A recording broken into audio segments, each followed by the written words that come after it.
Welcome to the land of fire and ice, where the volcanoes and freezing winds aren't the only thing trying to take you out. Now the streets are full of walking corpses, the only major airport is a war zone, and the capital is on the verge of total collapse. In this video, we're asking the only question that matters. If a zombie outbreak hit Iceland, where's the best place to be when it starts? And this isn't a travel guide. I'm not talking about flying in after the fact or jumping from region to region. This is about where you are when the outbreak hits. If you start in the capital, you start in the capital. I'm going to rank all 8 of Iceland's regions based on hard survival logic. Population density, access to clean water, food independence, climate, terrain, defensibility, resources, and a culture of self-reliance. Then we'll crown one region that has the best shot at long-term survival. But first, here's what makes Iceland a fascinating survival scenario. Iceland is one of the most remote countries on Earth. Just one major airport and a handful of ports. If the outbreak didn't start here, Iceland actually could have sealed itself off. Grounded flights, closed ports, and turned the whole island into a fortress. Unfortunately, that's not how this scenario goes. Here's the problem. Over 2 million tourists fly into Iceland every year. Most through Reykjavik airport. If the first infected person lands and bites someone at baggage claim, the capital region is already screwed. The most recent official figures from Statistics Iceland put the population at about 390,000 at the end of the first quarter of 2025. To put that in perspective, there's less people than a single medium-sized city in America. Iceland runs almost entirely on renewable energy, with geothermal heating nearly every home. Even if society collapses, many towns could still have hot water and heat for a while, but electricity would depend on how long the systems hold. Iceland also has hydroelectric dams that supply the rest of the power. Both are stable until the grid fails or maintenance stops. So defending those systems becomes a survival priority if you don't want to freeze to death. Iceland doesn't have an army. If NATO's off the table, defense falls to local police, the Coast Guard, some well-armed hunters, and one former world's strongest man, Hafthor Bjornsson, better known as the Mountain from Game of Thrones. Sure, he never got to mow down White Walkers in the books or TV show, but if the zombie apocalypse starts here, he finally gets his shot at the Undead. Hand him a greatsword, point him to the horde, and watch the bodies hit the floor. Before we dive into the rankings, here's the deal. We're doing things different today. This time we have 28 days later style zombies. They're infected by the rage virus. This means they're sprinting and turn within seconds. And maybe half that before they're on top of you bashing your skull in. No moaning, no shambling, just pure rabid aggression. If you're not fast, smart, and already moving, you're probably already dead. This is Iceland's beating heart, and its biggest liability. I refuse to even attempt to pronounce the name of this region. Half the population lives here, packed into the city of Reykjavik and the surrounding suburbs. If the outbreak starts inside the city, the infection's already won. It's just a matter of time till everything falls. Tourism's through the roof. That means the density's off the charts. And the escape routes, choked with traffic before you even hear the first scream. It'll be next to impossible to escape. Reykjavik also houses Iceland's largest police district, which might sound helpful, but once the chaos hits, sheer population size guarantees they'll be overwhelmed within hours. Access to resources and terrain doesn't matter too much here. This place is so badly doomed, you'll be lucky to make it past the first wave with both arms still attached. It won't be long till the other smaller towns and communities get overrun with the dead pouring out of Reykjavik. If there's one thing I want people to take away from my videos, it's this. Densely populated areas are death traps in any fast-spreading outbreak, whether it's zombies, a deadly virus, or a total societal collapse. Verdict: too many people, too few exits. Reykjavik becomes Raccoon City in record time. On average, Iceland likely has around 40 to 50,000 tourists present each day. That means Reykjavik Airport, located inside of Fjords, is most likely going to see patient zero here. And all it takes is one bite in the terminal and it's game over. The virus will rip through there like a tidal wave. This airport is Iceland's gateway and its Achilles heel. As for the landscape here, flat lava fields with no cover. Escaping on foot would be a nightmare. Even if the outbreak doesn't start here, the collapse of Reykjavik will flood this region with infected. You'll get pinned between the dead and the ocean. And when the flights stop, so does the food and water being imported here. The southern peninsula relies heavily on imports. Farmland is scarce, and local fishing can't support everyone. No help is coming from the capital either. There's a strong police presence here due to the airport, but like Reykjavik, it won't last. Now technically, we could analyze the water access and food stability here, but that would imply you're going to live long enough to care. Spoiler alert, you won't. The only upside, the land is so flat in some places that you'll spot the dead a mile away, which gives you just enough time to reflect on your life choices before becoming lunch. Verdict: get out early or die trying. This region will collapse fast and leave nothing behind. It's too reliant on food and water import to ever get back on its feet. I'm not saying it's impossible, but there are better regions.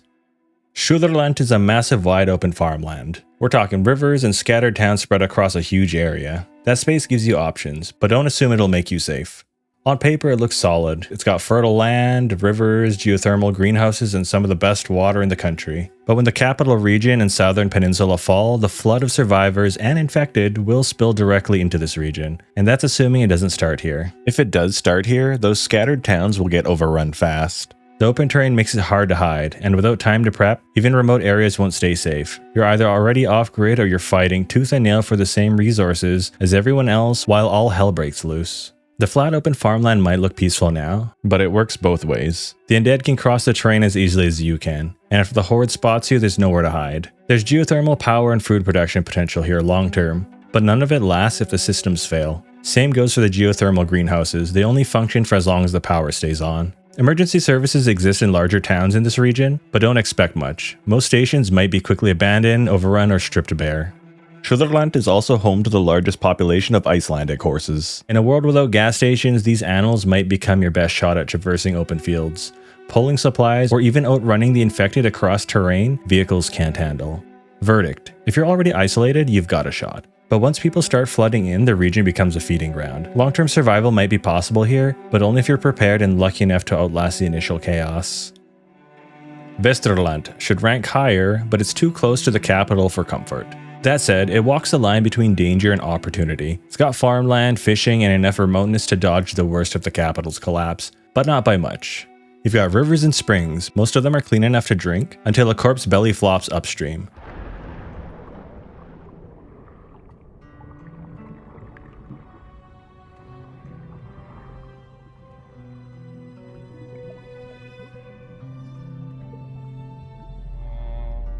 The volcanic terrain splits the land into natural choke points and kill zones, perfect for dispatching the undead.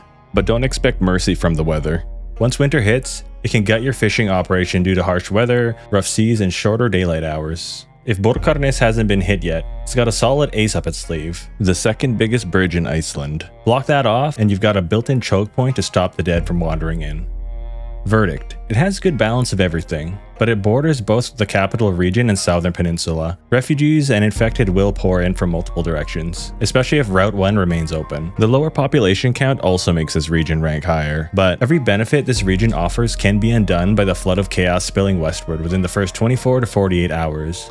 If you manage to secure that bridge into town, this place becomes a bit of a fortress. Technically speaking though, the virus is taking place at multiple places all at once. And generally that means the most populated area, so the town of Borgarnes would still be overrun, which takes blocking the bridge off of the table. Under different circumstances, if the virus was coming from a different place, this would absolutely be way higher ranked purely for that bridge. Norðurland Vestra. This region has one of the higher ratios of livestock to humans. Meat, wool, and leather all matter in long-term survival. Fishing is also part of life here, but don't expect a fleet of trawlers or a deep water port. It's more small boats, local catches, and working with what you've got. You also have a good bit of wide open space, rolling hills and minimal forest coverage, which means fewer ambushes. You'll see the horde coming from miles away. Just don't get caught in the open without somewhere to run. If a horde tries to cross this region, the hills and open space make them visible from miles out. But that also means if they're coming straight for you. There's not much infrastructure, but that's fine. Most locals already know how to fix a snowmobile, butcher a lamb, and how to survive a blackout. And honestly, if you've already chosen to live here, you've probably got what it takes to ride out the crisis. This is also where Iceland's Super Jeep culture really shines. Monster 4x4s with tires the size of your torso. If you find one of these, you're basically Mad Max Sub-Arctic edition. Verdict: small population, self-reliant people, and wide open terrain gives this region a real shot. You won't find major infrastructure, but you don't need it. First off, this one was hard for me to rank due to the population, but Norðurland Eystra checks so many other boxes. First off, the city of Akureyri is the most developed area in Iceland, outside of the capital. In apocalypse terms, it's like getting a slice of modern civilization without the chaos of a megacity. Despite the population size, this region doesn't have a massive dense city like Reykjavik, which is home to 139,000 people. The city of Akureyri houses about 20,000 people. Still a lot, unlikely to face a total collapse, but when we step back and run the survival checklist, this region still earns its spot. Population density, awful in the city of Akureyri, but manageable outside. The other 13k are spread around the region. They have the best chance here. Clean water? Reliable. Food independence? Strong. They have fishing fleets, farmland, and puffin colonies. Climate, cold but not crippling. Terrain, favorable. The fjords create natural choke points. Self-reliance, high, especially in remote towns that are used to isolation. In short, if you're unlucky enough to be in Akureyri when it starts, you're probably dead. But if you're anywhere else in the northeast, and you survive the first few days, you've got infrastructure and resources the smaller regions can't match. It won't be easy, but it's better long-term than most regions. Verdict. The city of Akureyri is a death trap on day one, no question about it. But if you start in the outer villages and survive the first wave, this region gives you something rare, a shot at real long-term survival. Strong food production, working infrastructure, and strategic terrain that makes it risky early, but rewarding later. Oysterland is one of Iceland's most overlooked regions, a stretch of steep fjords, scattered fishing towns, and sheer isolation most people only see from the car window. Towns here are built for self-sufficiency, making the most of local resources. With the rugged landscape, expect a limited chance of raiders to attempt to take resources from you.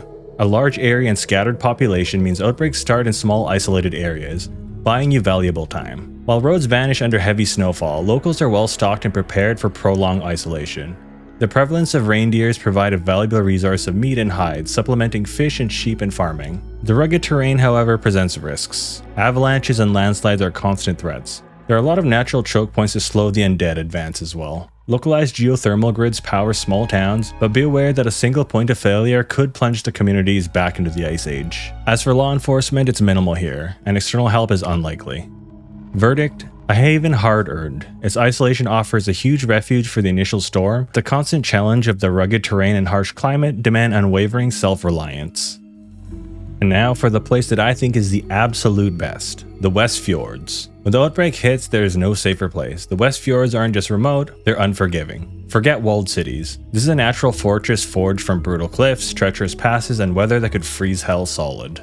Ísafjörður, a small town cradled in the fjords beneath towering mountains, holds the region's lifeline. Here you'll have access to supplies, boats, and the harbor. If you can claim it early, you've got access to everything this region offers. We're talking food, mobility, and a natural stronghold. But even if you can't, the Westfjords are full of fallback options. That's the beauty of this place. Survival here doesn't hinge on one location. There are several small fishing towns and settlements you can fall back on. Freshwater isn't a concern here either. The Westfjords are home to some of the cleanest rivers and spring-fed streams in the country, with runoff from snowmelt and glacier terrain providing safe, drinkable water all year round. But always exercise caution before drinking untreated water, especially if there's a virus making people want to bite their neighbors.